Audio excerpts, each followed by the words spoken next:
Now, hello students.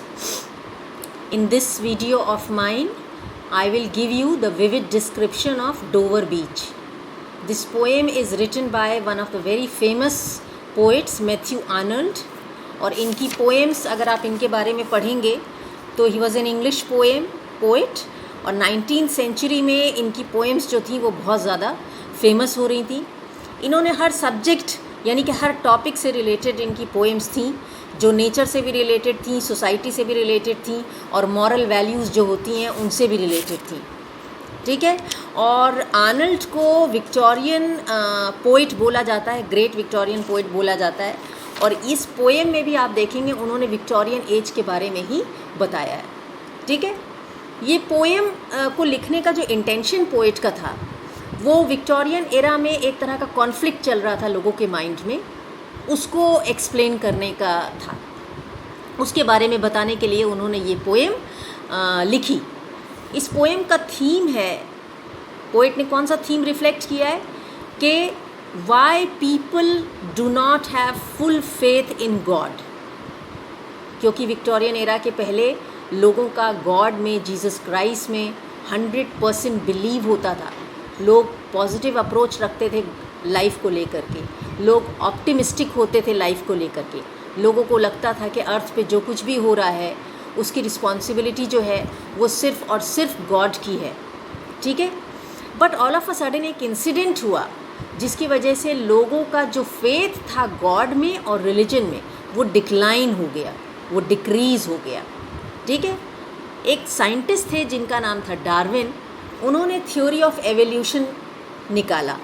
उस theory of evolution में उन्होंने ये बताया कि God actually is not responsible for creating life on this earth. इस यूनिवर्स में लाइफ को लाने के लिए गॉड रिस्पॉन्सिबल नहीं है, बल्कि उनकी साइंटिफिक थ्योरी के हिसाब से एक यूनिसेलुलर ऑर्गेनिज्म सी के अंदर है, जिसकी वजह से पहले यूनिसेलुलर ऑर्गेनिजम्स बने, आप बायो में पढ़ते हैं, यानी कि वन सेल्ड ऑर्गेनिजम्स बने और फिर उनसे जो है वो लाइफ ग्रेजुअली सी में, सी के बाद लैंड में और फिर एयर में डेवलप हुई. तो जो लोग थे उन्होंने बोला कि अरे अभी तक तो गॉड रिस्पॉन्सिबल, हमको बताया जाता था कि गॉड रिस्पॉन्सिबल है इस अर्थ के एग्जिस्टेंस के लिए, यूनिवर्स पे लाइफ के लिए, लेकिन साइंटिस्ट का तो कहना कुछ और ही है. तो लोग जो है वो गॉड और रिलीजन को कम मानने लगे और साइंटिफिक बिलीव्स में उनका भरोसा ज़्यादा हो गया. उसका रिज़ल्ट ये हुआ कि जब आप गॉड को नहीं मानते हैं तो आपसे गलती होने के फुल चांसेस रहते हैं. ठीक है. तो पूरी दुनिया में लोगों का जब फेथ वेवर हुआ तो लोगों ने जो गॉड की सुप्रीम पोजीशन है उस पर डाउट करना स्टार्ट कर दिया और लोगों ने ये मानना स्टार्ट कर दिया कि ये जितना भी अर्थ का एग्जिस्टेंस है, ये जो कुछ भी है, जितना भी क्रिएशन है अर्थ का, चाहे वो लाइफ हो, नेचर हो या फिनोमेना हो, जो भी हो, वो सब उसके पीछे एक साइंटिफिक रीज़न है और ग्रेजुअली हमें वो रीज़न पता चलेगा. ठीक है. अब पोएट जो है उसने जब देखा कि लोगों का जो फेथ है वो गॉड और रिलीजन से इतना हट गया है कि पूरी दुनिया जो है वो डार्कनेस की तरफ जा रही है. भाई जब गॉड के ऊपर आपका भरोसा ही नहीं है तो आप अच्छे बुरे के बीच में आइडेंटिफाई कैसे करेंगे और आप अपनी लाइफ को कैसे सही डायरेक्शन देंगे? आपको ये कैसे पता चलेगा कि what is right and what is wrong in your life? वो तो गॉड का डर होता है आपके मन के अंदर जो आपको गाइड करता है, आपके कॉन्शियस को बताता है कि ये सही है और ये गलत है. तो ये पूरी पोएम में मैथ्यू आर्नल्ड ने ये बताया है कि उस टाइम पे जो मेंटल कॉन्फ्लिक्ट चल रही थी वो कितनी डेंजरस थी लोगों के लिए, एग्जिस्टेंस के लिए और इस अर्थ के लिए भी. इस मेंटल कॉन्फ्लिक्ट को जो लोगों के अंदर चल रही थी उसके लिए पोएट ने इमेजरी यूज़ किया है सी. पोएट ने क्या इमेजरी यूज़ किया है? सी.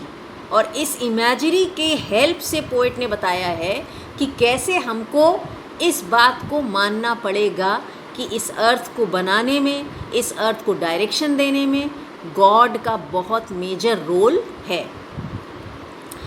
पोएम स्टार्ट होती है जिसमें पोएट जो है वो अपने विंडो पे खड़ा हुआ है, अपने रूम के विंडो पे खड़ा हुआ है और डोवर बीच की ब्यूटी को एडमायर कर रहा है।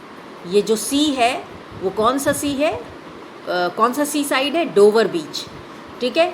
तो वहाँ की ब्यूटी को एडमायर कर रहा है। और जिस तरह की सी की ब्यूटी होती है, आप आइडिया लगा सकते हैं कि उसको गॉड के अलावा कोई क्रिएट कर ही नहीं सकता है। तो इसके लिए पोइट खड़ा हुआ है अपने रूम के विंडो पे और एडमायर कर रहा है सी साइड के ब्यूटी को। The sea is calm tonight, और उसने देखा कि वो रात का टाइम है और सी जो है वो बिल्कुल काम है, यानी कि जब हाई टाइड्स नहीं होते हैं, जब बिल्कुल वेव्स जो है वो क्लीन होती हैं, तो समुद्र एकदम शांत होता है। उसी को पोइट बोल रहा है, the sea is calm tonight, the tide is full and moon lies fair, ठीक है। जब बहुत ज़्यादा स्ट्रॉन्ग मून लाइट होता है तभी हाई टाइड्स आते हैं।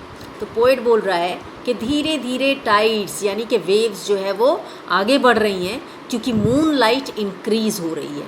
जैसे जैसे रात होती है वैसे मून की लाइट पावरफुल होती जाती है, और जब मून लाइट पावरफुल होती है तो उससे हाई टाइड्स का क्रिएशन होता है। तो गॉड ने कितना ब्यूटीफुली सी साइड को डिज़ाइन किया है, सी साइड की ब्यूटी और को एक्सप्लेन मतलब बनाया है कि पोइट बोल रहा है कि the sea is calm tonight, the tide is full because the moonlight is increasing upon the straits on the French coast the light gleams. और कौन कौन सी जगह है जहाँ पे मून लाइट सबसे ज़्यादा दिख रही है? स्ट्रेट्स को आप अंडरलाइन करके लिखिएगा गल्फ़। तो जो गल्फ़ एरिया है वहाँ पे सबसे ज़्यादा मून लाइट पड़ रही है। फ्रेंच कोस्ट, ये जो डोवर बीच है वो फ्रेंच कोस्ट के पास है, उस शोर पे भी मून लाइट जो है वो बहुत ज़्यादा चमक रही है।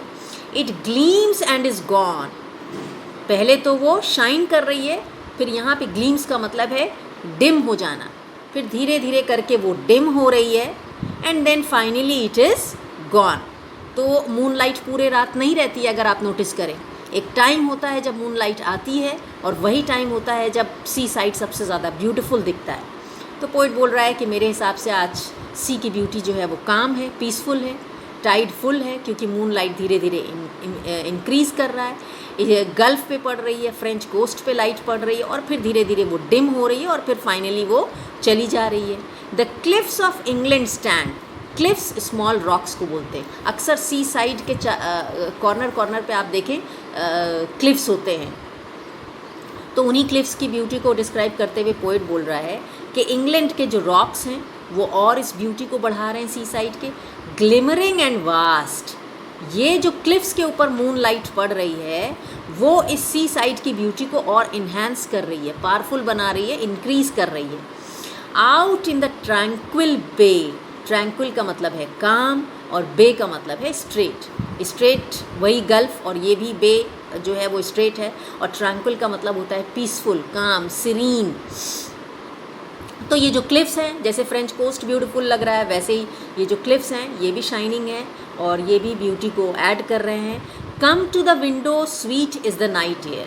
सो the poet in this line he is addressing his beloved and asking her to come to window, ठीक है, so that both of them they can witness the beauty of the sea. Poet अपनी beloved को भी invitation दे रहा है और window पे बुला रहा है और बोल रहा है कि मेरे साथ इस नाइट एयर में ये जो स्वीट एयर चल रही है वो देखो और सी साइड की ब्यूटी देखो। Only from the long line of spray, poet दूर तक समुद्र को देख रहा है और एक लॉन्ग लाइन ऑफ वाटर है जो पहले ऊपर जाती है फिर नीचे आती है। यानी कि आप देखिए कि सी का कितना ब्यूटीफुल डिस्क्रिप्शन किया है पोएट ने, जिसमें वो ये बता रहा है दैट द सी वेव्स जो बहुत लंबी और दूर तक जा रही हैं, they are rising up and then they are again diminishing into the water where the sea meets the moon blanched land। फिर उस पॉइंट का डिस्क्रिप्शन पोइट कर रहा है जहाँ पे सी वेव्स आती हैं और मून ब्लैंच्ड लैंड को टच करती हैं। मून ब्लैंच्ड लैंड का मतलब आप समझे, सी साइड जो कि रेत का बना होता है, और रेत पे जब मून लाइट पड़ती है तो वो बिल्कुल येलो, लाइट येलो कलर की, गोल्डन कलर की हो जाती है। तो poet says that the long line of water that is rising up from the sea, it is coming on the point where the water is meeting the moon blanched land, that is the yellow colored sand, listen, अपने beloved से बोल रहा है poet, you hear the grating roar, और जब सी waves move करती हैं तो एक रोरिंग साउंड आता है, ठीक है। तो पोएट बोल रहा है कि can you hear the grating roar, यानी कि हार्श साउंड। जब सी वेव्स आकर के समुद्र पे जो सी बीच पे जो पेबल्स पड़े होते हैं उन पे जब टकराता है तो एक ग्रेटिंग, एक हार्श साउंड आता है। पोएट बोल रहा है कि can you hear this sound of pebbles, और ये साउंड किसका है? स्मॉल पीसेस ऑफ स्टोन्स का है जो सी बीच पे पड़ा रहता है। Which the waves draw back, इन पेबल्स को ये जो फोर्स वाली सी वेव्स हैं वो अपने साथ समुद्र में ले जाती हैं, and fling at their return, लेकिन जब वापस आती हैं तो उन्हीं स्टोन्स को, फ्लिंग का मतलब थ्रो कर देती हैं वापस सी बीच पे। Up the high strand, strand का मतलब सैंडी शोर, तो ये जो पेबल्स हैं वो सी वेव्स के साथ आते हैं फिर जाते हैं और उनकी वजह से एक तरह का ग्रेटिंग रोर डेवलप होता है। Begin and cease and then again begin, ये जो फिनोमेना है सी वेव्स का आना फिर जाना, पेबल्स को अपने साथ लेकर आना, फिर वापस उसको सी वेव्स में डालना, फिर लेकर के आना, ये फिनोमेना रिपीट होता जा रहा है। यानी कि सी वेव्स जो है वो एक बार सिर्फ नहीं आते हैं, वो रिपीटेडली आते रहते हैं, ठीक है। बिगिन एंड सीज, सीज का मतलब स्टॉप, तो ये शुरू होते हैं और फिर ख़त्म होते हैं, फिर शुरू होते हैं, फिर ख़त्म होते हैं। विद ट्रिमुलेंस कैडेंस स्लो, ट्रिमुलेंस कैडेंस का मतलब है ट्रेम्बलिंग म्यूजिकल साउंड, और ये जो फिनोमेना है सी वेव्स के आने जाने का, उससे एक म्यूजिकल साउंड क्रिएट होता है, and bring the eternal note of sadness in. तो जो पोएट है वो बोल रहा है कि ये जो म्यूज़िक जब मैं सुन रहा हूँ तो मैं सैड हो जा रहा हूँ। एटर्नल नोट का मतलब एवर लास्टिंग, ये जो म्यूज़िक क्रिएट हो रहा है सी वेव्स के मूवमेंट से, so the poet himself is in sad mood and wants only to reflect his sadness. तो आज के वीडियो में आप सिर्फ पहला स्टैंजा ही देखेंगे क्योंकि पोएम अपने आप में बहुत ही डिफ़िकल्ट है, फिलोसफिकल है, मेटाफोरिकल है, तो यहाँ तक आप समझ लीजिए। And I will click the picture also and send it to you.